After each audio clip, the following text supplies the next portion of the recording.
Kamusta nga boss, today's video, meron tayo dito na stock sa garahe na Rusi scooter na SE125 at samahan nyo ako mga boss para i-troubleshoot natin yung sira ng motor. Umpisa na natin.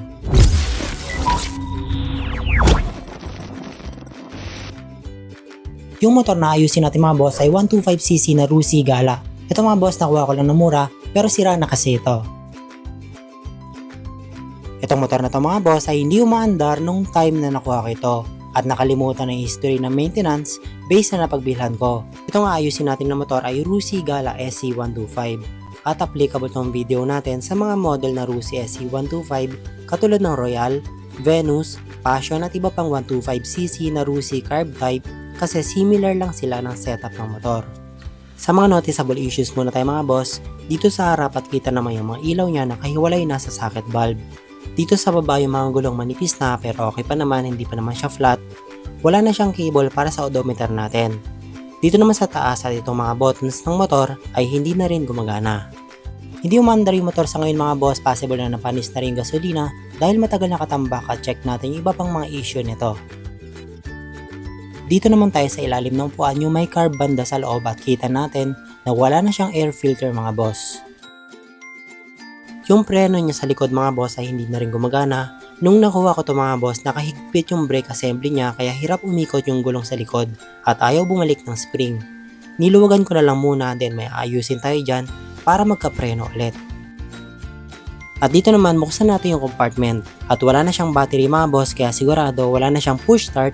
Bukod pa sa sirang buttons, dagdag pa natin yung brake sensor niya.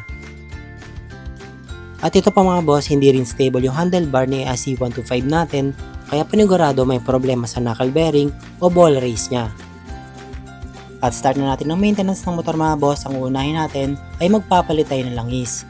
Change oil muna tayo lalo na ganito na hindi natin alam kung kailan yung huli nag-change oil yung motor na nabili natin. Dito sa ilalim ng motor natin yung access para sa pag-drain ng engine oil. Kuha tayo ng size 17 na close wrench para mabuksan natin siya. Mag-ready na din tayo ng lagayan ng lumang oil na tutuloy dyan sa ilalim.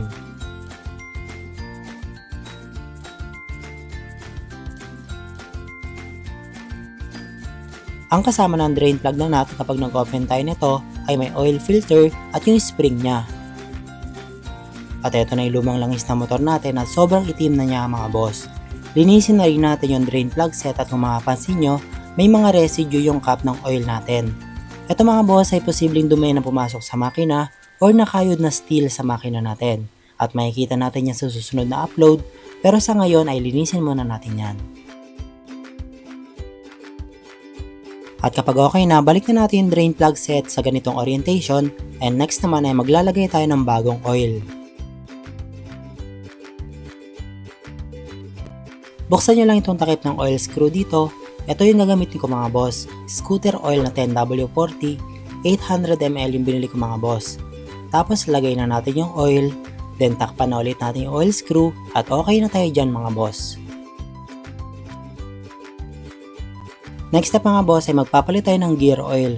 Dito tayo mga boss sa likod banda ng gulong at makikita natin sa CVT niya sa ilalim yung tatanggalin na nut. Size 10 na rin siya mga boss at dyan lalabas yung lumang gear oil ni SE125.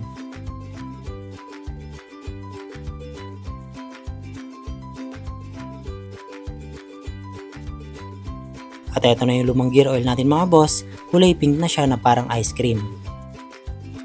Ilak na ulit natin yung nut tapos dito naman natin bubuksan yung oil screw niya para sa lagayan ng bagong gear oil. At eto yung lalagay ko mga boss, 100ml na gear oil.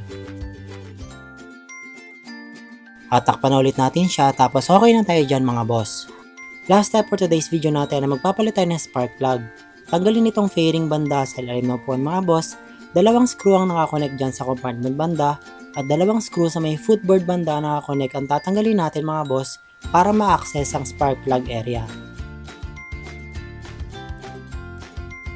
At ito na isang side ng area ng makina ng motor natin mga boss at andito sa loob yung papalitan natin ng spark plug.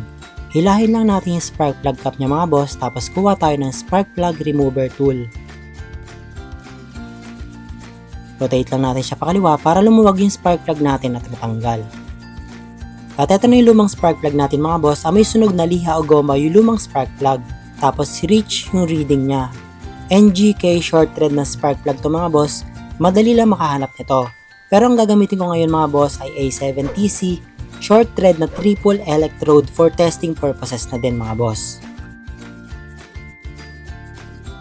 At kabit na natin siya mga boss, tapos lock na ulit natin yung spark plug at ibalik natin yung spark plug na cap, tapos okay na tayo dyan mga boss.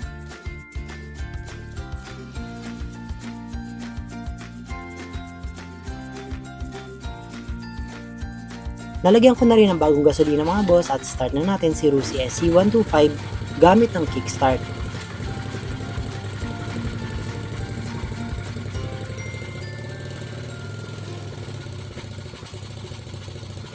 At eto na siya mga boss, parang sinisinok yung idle niya. Tapos delay din yung pagka-responsive ng throttle.